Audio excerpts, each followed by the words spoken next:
What are we discussing on today's Locked on Diamondbacks podcast? Is Eduardo Rodriguez hurt? What's the plan if Randal Grichuk misses any time? And why the NOS getting better could make you more money. You are Locked on Diamondbacks, your daily Arizona Diamondbacks podcast, part of the Locked on Podcast Network, your team every day.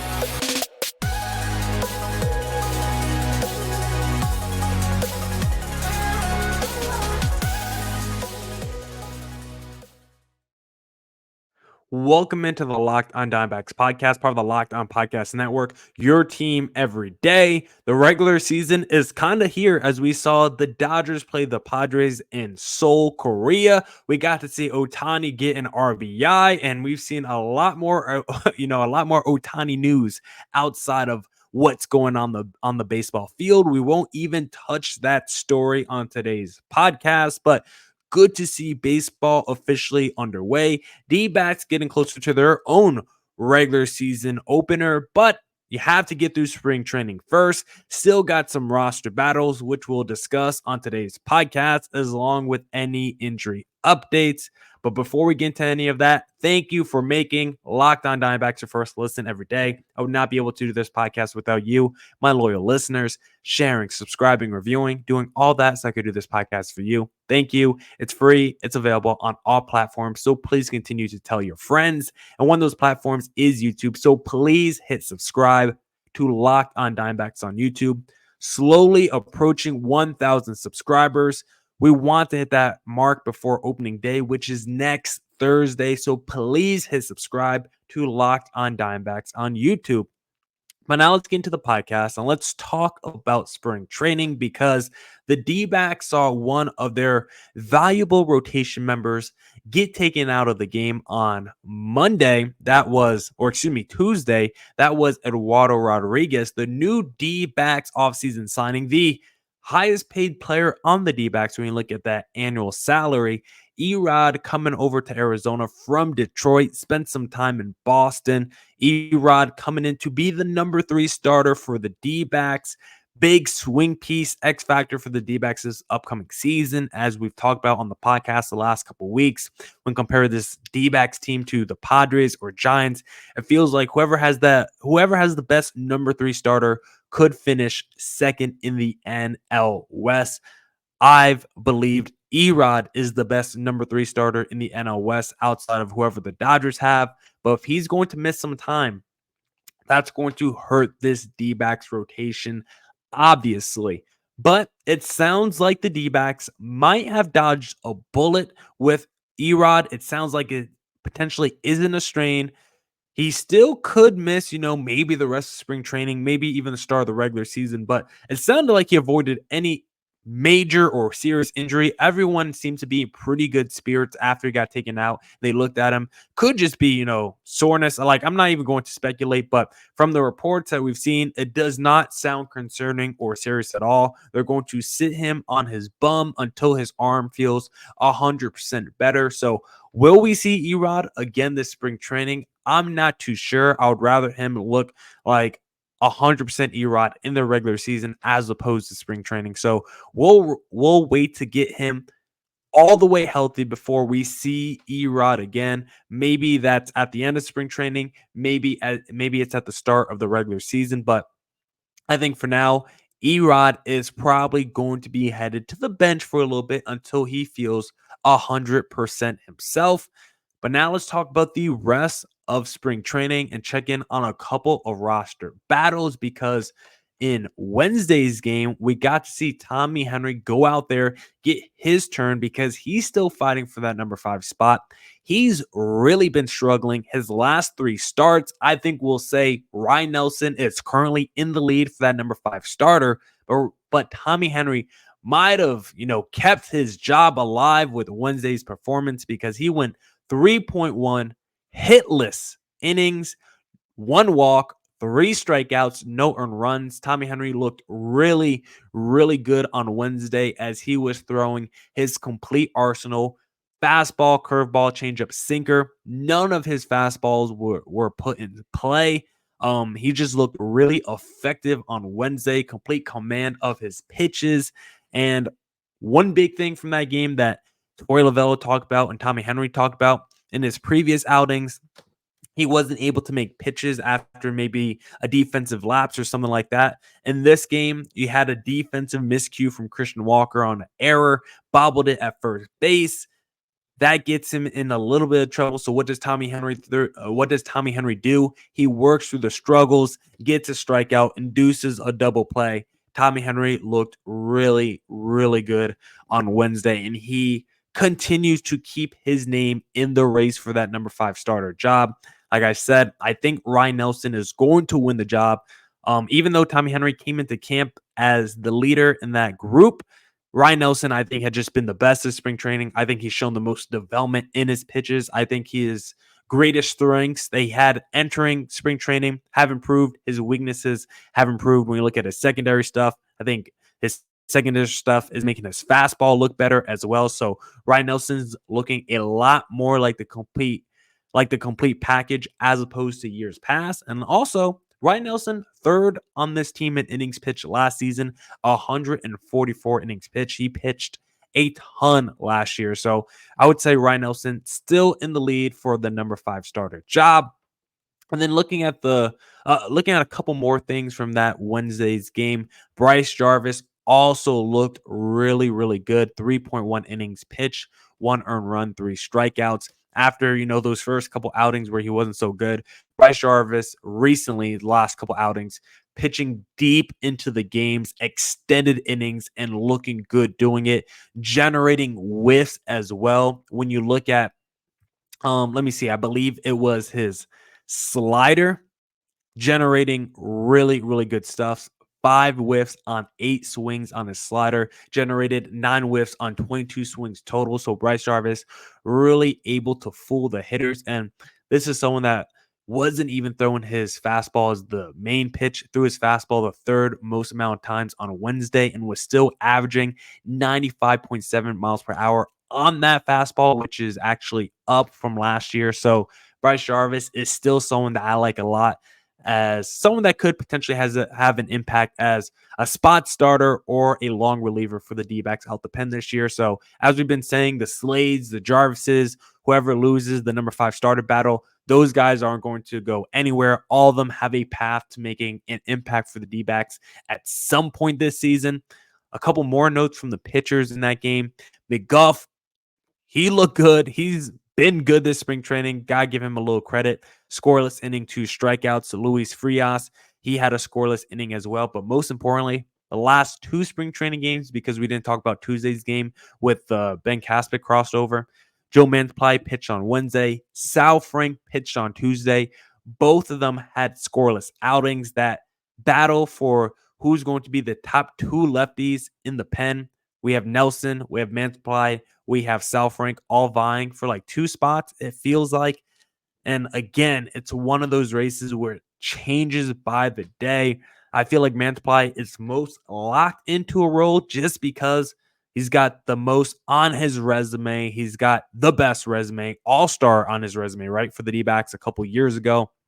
He's got just the most experience overall. I think Joe Mantiply probably has the most trust of any lefty in the D-backs pen right now. If you ask Torey Lovullo, who's the first lefty you would call upon out the pen in that lefty specialist situation, I think he would choose Joe Mantiply. So I think his spot feels most secured. And then I think it really comes down to Kyle Nelson versus Sal Frank. And again, it just might be whoever has the most recent best outing to end spring training. Sal Frank, 1.1 innings pitched, no earned runs, 1 strikeout, 1 walk allowed on Tuesday.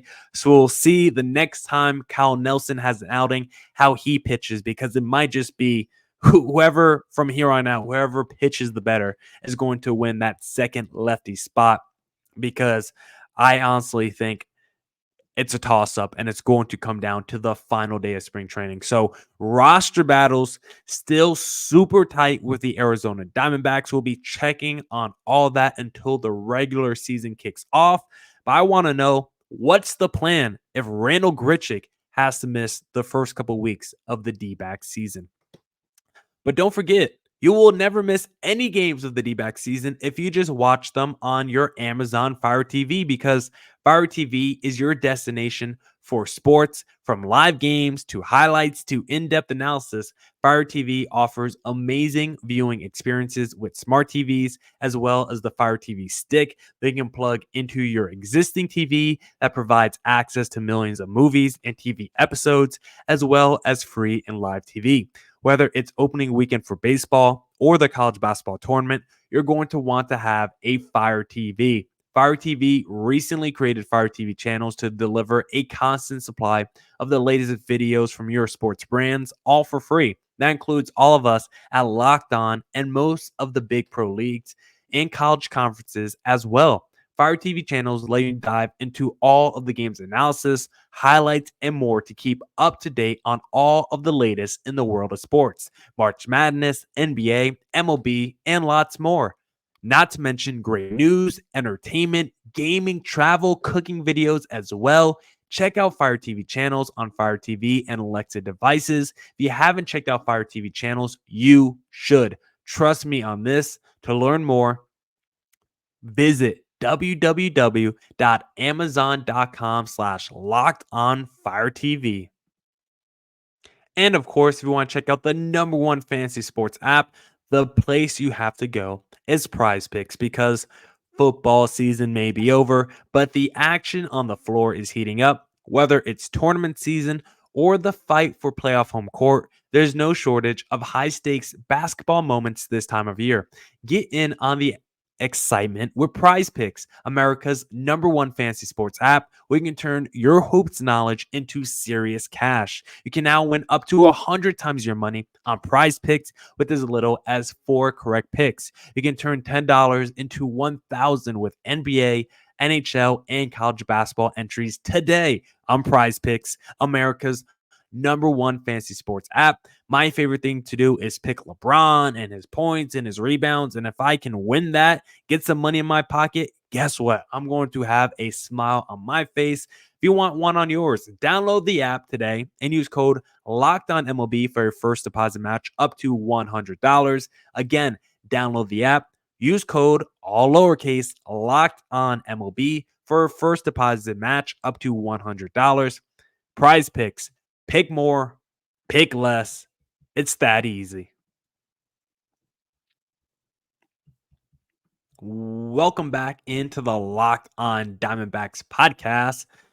Let's discuss what's the D-backs plan if Randal Grichuk has to miss any time, because as it looks right now, Grichuk still hasn't played this spring training, still recovering from off-season surgery. I think we're okay with that. We want him to get fully healthy before he plays for the Arizona Diamondbacks. But with that being the case, I don't know if he's going to be ready by the start of the March 28th opener against the Colorado Rockies.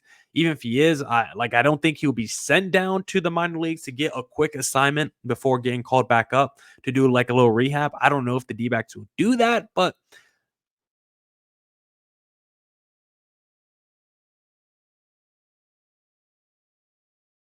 the first couple of weeks of the season as he recovers from off-season surgery. And if that's the case, if the D-backs don't enter the regular season with Grichuk, what should be the plan of action? To me, there's 2 plans that the D-backs can do.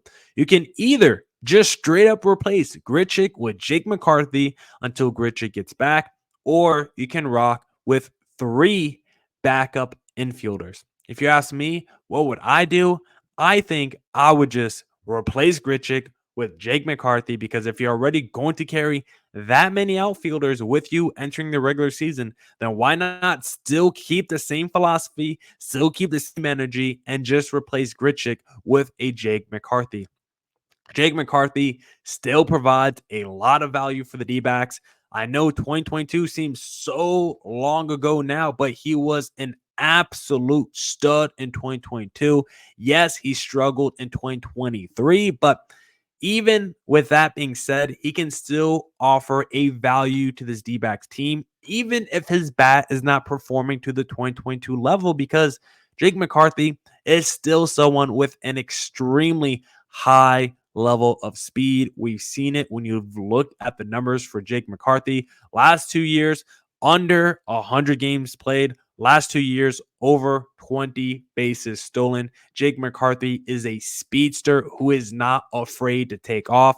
When you look at the StatCast sprint speed, I want to say he's like top 15 in Major League Baseball in that. He's one of the quicker guys in the game. I think at points he's been top 10 in baseball in sprint speed. Like Jake the Rake can absolutely fly. So when you're talking about replacing one position on the team, I think it's very easy to convince yourself, let's just replace that one position that's potentially going to miss the first couple weeks with the exact same position with a guy who can still offer value without being in the lineup every day. You can still just use Jake McCarthy as your pinch hitter, pinch base runner, just call him up off the bench and then occasionally play him against your righties if you want to do that. But Jake can also play against lefties. His career OPS is kind of exactly the same against both righties and lefty pitchers. Like Jake McCarthy, when you look at his split, it's not as dramatic as the Alec Thomas's. Jake McCarthy's pretty even against both. He struggles against both righties and lefties. So he's someone that just has to get better overall. But if you just need someone to replace Grichuk for the first couple weeks, I think Jake McCarthy is the best answer to that question because he can at least still use his speed as a value to this D-backs team. But if they decide not to go in that direction, then you're going to be looking at carrying 3 backup infielders, which is also okay because you have about 6 guys vying for 2 backup infield spots right now. So this would allow an extra guy to have a job now because you're 6 backup infielders right now.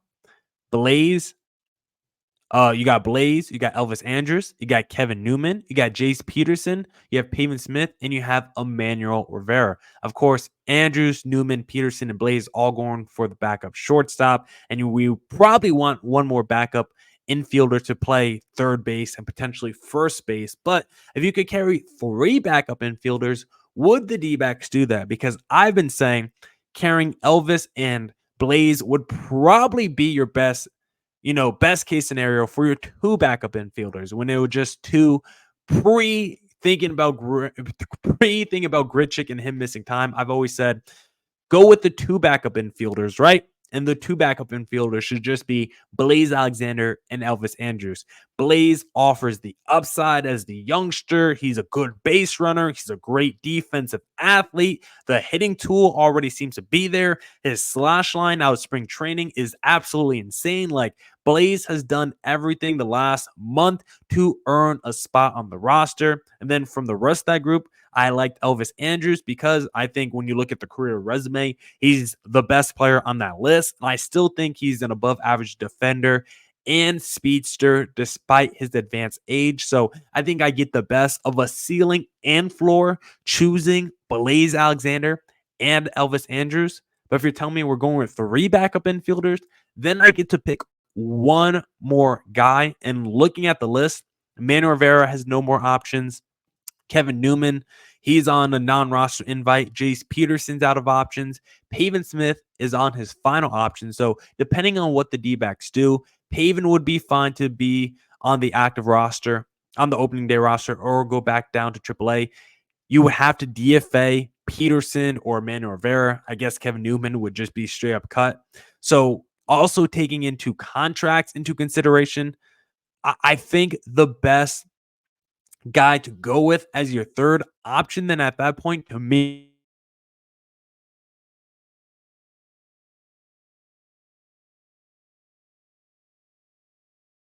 backup first base experience, came up through the system as a first baseman, could spell Christian Walker and be the lefty to his righty platoon situation. But I think Emmanuel Rivera, I think he has, it's disgusting to say when looking at that group, but I think he's probably the best contact hitter of the Newmans, the Petersons, the Pavins. Like it's probably between Pavin or Rivera, but I think he's probably a slightly better hitter than Pavin with a little bit more power. You could really argue that. And because Emmanuel Rivera looks like he could play third base and first base a little bit better, has the potential to play the 2 corner infield spots better than anyone else in that mix, I think I would pick Manny as the third backup infielder over Newman, Peterson, or Pavin, but I think having to make that choice is absolutely disgusting. And that's why I would rather it be Elvis, Blaze Alexander, and Jake McCarthy as your three guys off the bench. If Randal Grichuk misses any time, Jake McCarthy still offers you that value with his speed. Blaze offers you, the potential upside with his age and athleticism. And then Elvis Andrews at least offers you that high floor with the defense and the speed. So those are the three I would pick for my bench spots, and I would kick the rest to the curb. Now I want to talk to you guys about why the NL West getting better could potentially make you more money. And if we're talking about making money, well, sometimes you got to spend a little bit of money to make some money, right? You got to place a bet down to double your money sometimes. You got to put it all on black. But with this, we're putting it all on the D-backs money line. And the best place to place your bets, of course, is FanDuel, America's number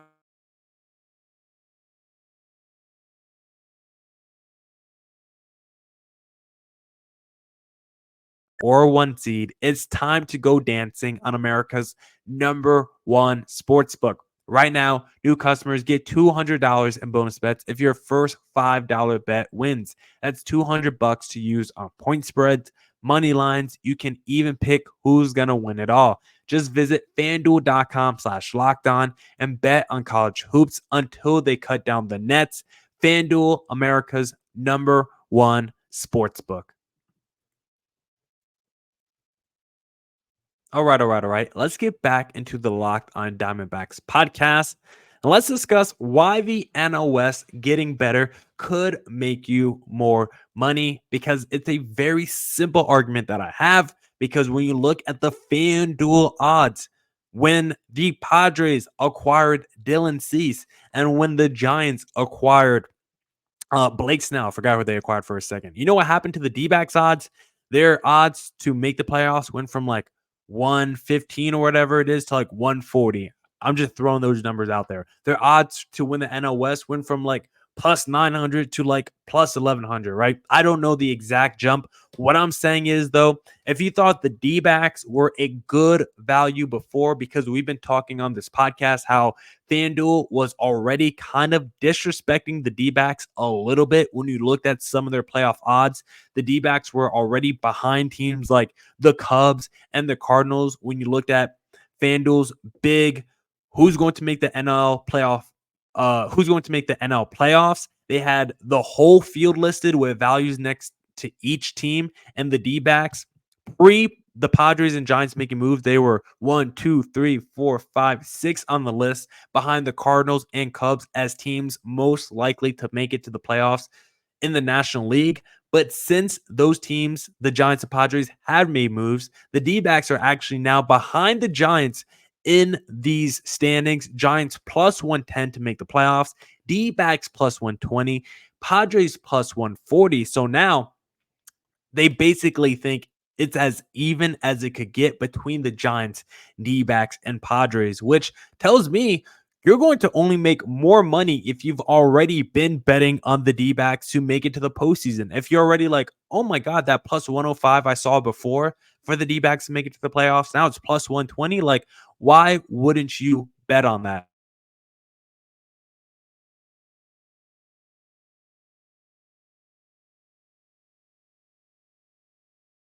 Could go yes or no. They have each team listed, and it's yes or no. Do you think they will make the playoffs? I think we've said before on this podcast recently, it was like plus 108, plus 105 or something. Yes, for the D-backs to make the playoffs. Like, yes was plus money for the D-backs at like plus 105 or something like that. Now it's plus 122. This is what I'm talking about. The NL West getting better makes it tougher for the D-backs, yes, to make the playoffs, but if you've already felt like the D-backs were a playoff team before, and yes, we know the Padres and Giants got better, but if you don't think they've leapfrogged the D-backs, if you still think the D-backs are better than those teams, then go make yourself some money on FanDuel right now. Their odds across FanDuel have jumped the whole NL League playoff field thing, bracket thing that they have on here with all the teams listed with the values next to them, their odds have gone up on that. The thing where it's like, yes or no, will each of these teams make the playoffs? The D-backs odds have gone up on that. Even on which teams will win their division, the Padres and D-backs are now both tied at plus 1,100. The Giants are at plus 1,200. So FanDuel is also telling you they think the Giants are more likely to make the playoffs than the D-backs, but they think the D-backs are more likely to win the NL West than the Giants.